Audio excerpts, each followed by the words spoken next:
Capítulo 1. Entre dois planos. Esplendia o luar, revestindo os ângulos da paisagem de intensa luz.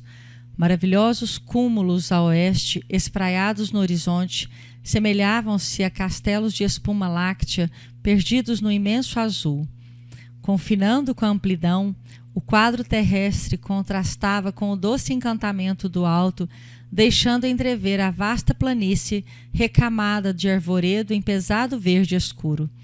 Ao sul, caprichosos cirros reciclavam-se do céu sobre a terra, simbolizando adornos de gaze esvoaçante.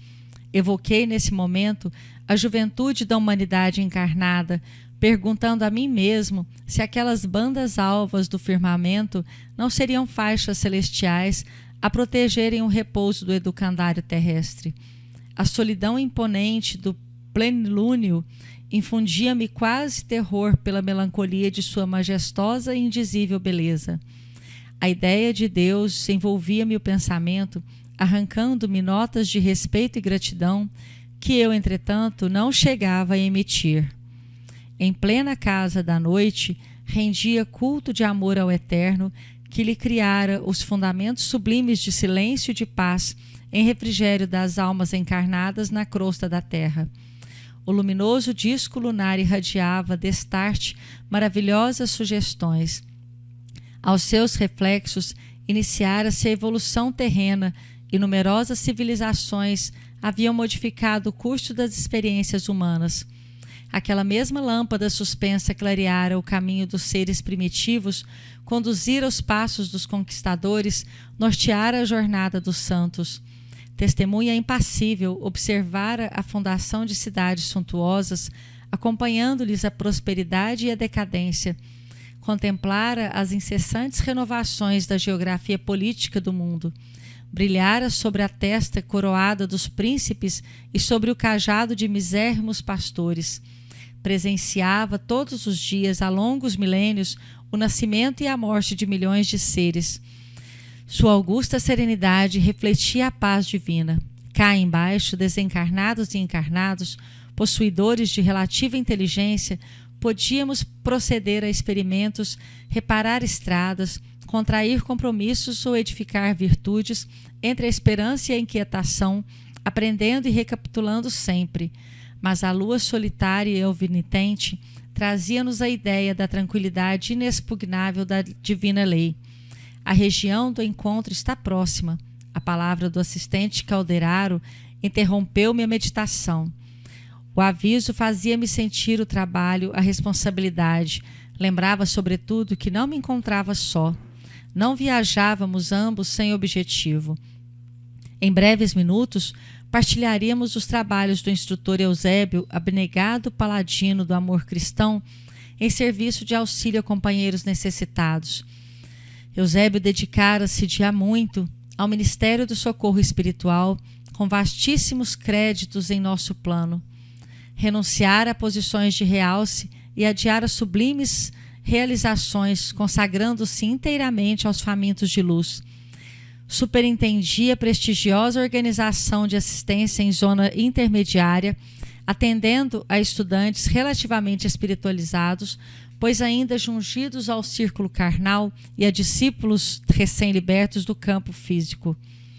A enorme instituição a que dedicava direção fulgurante regurgitava de almas situadas entre as esferas inferiores e as superiores, gente com imensidão de problemas e de indagações de toda a espécie, a requerer-lhe paciência e sabedoria.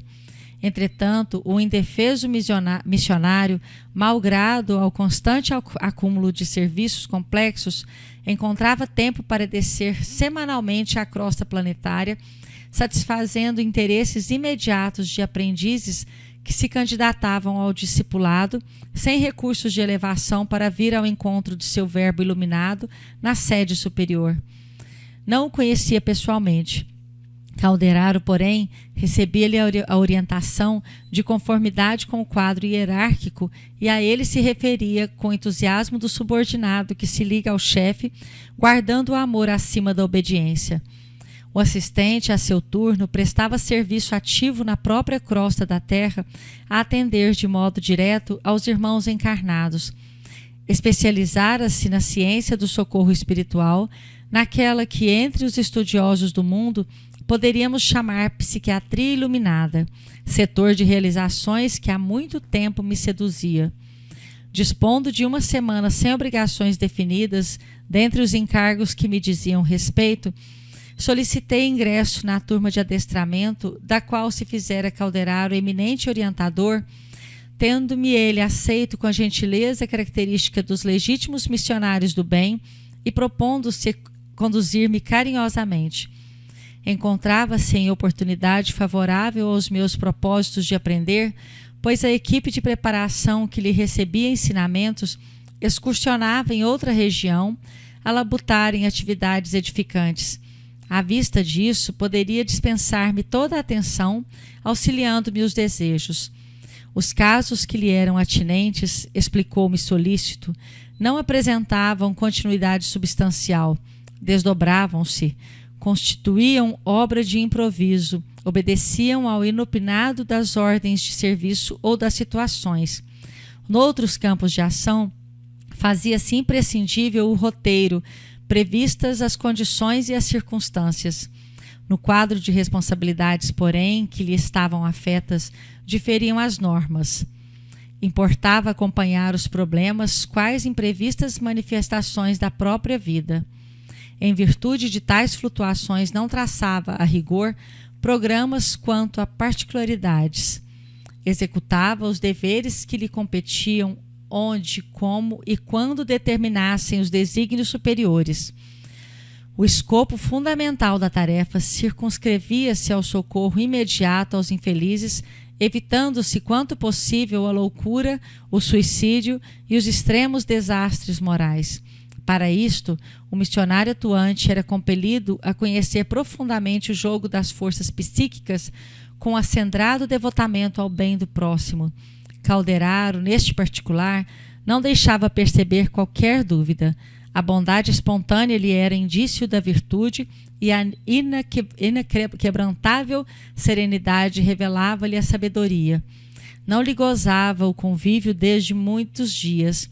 Abraçara-o na véspera pela primeira vez. Bastou, no entanto, 1 minuto de sintonia para que se estabelecesse entre nós sadia intimidade. Embora lhe reconhecesse a sobriedade verbal, desde o momento do nosso encontro permutávamos impressões como velhos amigos. Seguindo-lhe, pois, os passos afetuosamente, de alma edificada na fraternidade e na confiança, vi-me a reduzida distância de extenso parque em plena natureza terrestre. Em torno, as árvores robustas de copas farfalhantes alinhavam-se à maneira de sentinelas adrede postadas para velar-nos pelos serviços. O vento passava cantando em surdina. No recinto iluminado de claridades inacessíveis à faculdade receptiva do olhar humano, aglomeravam-se algumas centenas de companheiros temporariamente afastados do corpo físico pela força liberativa do sono. Amigos de nossa esfera atendiam-nos com desvelo, mostrando interesse afetivo, prazer de servir e santa paciência. Reparei que muitos se mantinham de pé, outros, contudo, se acomodavam nas protuberâncias do solo alcatifado de relva macia em palestra grave e respeitosa.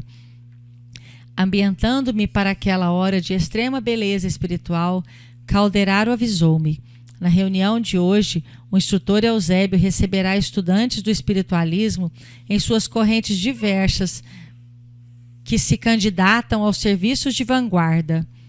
Oh, exclamei curioso, não se trata, pois, de assembleia que agrupa indivíduos filiados indiscriminadamente às escolas da fé? O assistente esclareceu de pronto: a medida não seria aconselhável no círculo de nossa especialidade.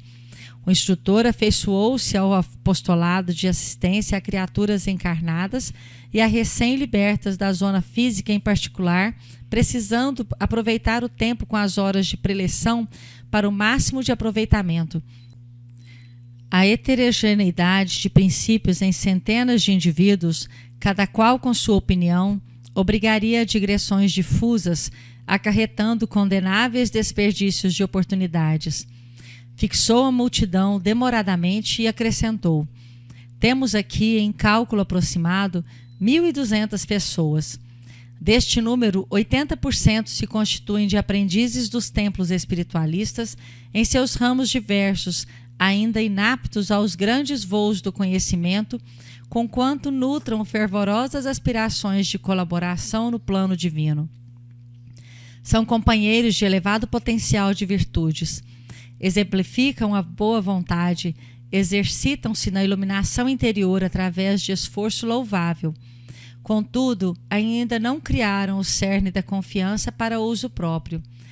Tremem ante as tempestades naturais do caminho e hesitam no círculo das provas necessárias ao enriquecimento da alma, exigindo de nós particular cuidado, pois que, pelos seus testemunhos de diligência na obra espiritualizante, são os futuros instrumentos para os serviços da frente. Apesar da claridade que lhes assinala as diretrizes, ainda padecem desarmonias e angústias que lhes ameaçam o equilíbrio incipiente. Não lhes falece, porém, a assistência precisa. Instituições de restauração de forças abrem-lhes as portas acolhedoras em nossas esferas de ação. A libertação pelo sono é o recurso imediato de nossas manifestações de amparo fraterno. A princípio, recebem-nos a influência inconscientemente. Em seguida, porém, fortalecem a mente, devagarinho gravando-nos o concurso na memória, apresentando ideias, alvitres, sugestões, pareceres e inspirações beneficentes e salvadoras, através de recordações imprecisas. Fez breve pausa e concluiu: os demais são colaboradores de nosso plano em tarefa de auxílio. A organização dos trabalhos era digna de sincera admiração. Estávamos num campo substancialmente terrestre. A atmosfera, impregnada de aromas que o vento espargia em torno, recordava-me o lar na terra, contornado de seu jardim em noite cálida. Que teria eu realizado no mundo físico se recebesse em outro tempo aquela bendita oportunidade de iluminação? Aquele punhado de mortais, sob os raios da lua, afigurou-se-me assembleia de privilegiados favorecidos por celestes numes. Milhões de homens e mulheres a dormir em cidades próximas, algemados aos interesses imediatos e ansiando a permuta das mais vis sensações, nem de longe suspeitariam a existência daquela original aglomeração de candidatos à luz íntima, convocados à preparação intensiva para incursões mais longas e eficientes da espiritualidade superior. Teriam a noção do sublime ensejo que lhes aprazia, aproveitariam a dádiva com suficiente compreensão dos valores eternos, marchariam desassombrados para a frente ou estacionariam ao contato dos primeiros óbices no esforço iluminativo. Calderaro percebeu minhas silenciosas perquirições e acrescentou: nossa comunidade de trabalho se dedica essencialmente à manifestação do equilíbrio. Não ignoras que a codificação do plano mental das criaturas ninguém jamais a impõe. É fruto de tempo, de esforço, de evolução. E o edifício da sociedade humana, em o atual momento do mundo, vem sendo abalado nos próprios alicerces, compelindo imenso número de pessoas a imprevistas renovações. Certo, não te surpreenderá se eu disser que, em face do surto da inteligência moderna, que embate na paralisia do sentimento, periclita a razão. O progresso material atordou a alma do homem desatento. Grandes massas há séculos permanecem distanciadas da luz espiritual. A civilização puramente científica é um Saturno devorador, e a humanidade de agora se defronta com implacáveis exigências de acelerado crescer mental. Daí o agravo de nossas obrigações no setor da assistência.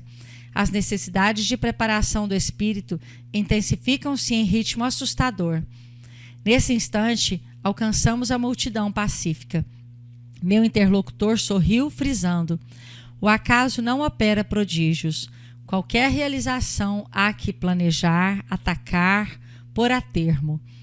Para que o homem físico se converta em homem espiritual, o milagre exige muita colaboração de nossa parte.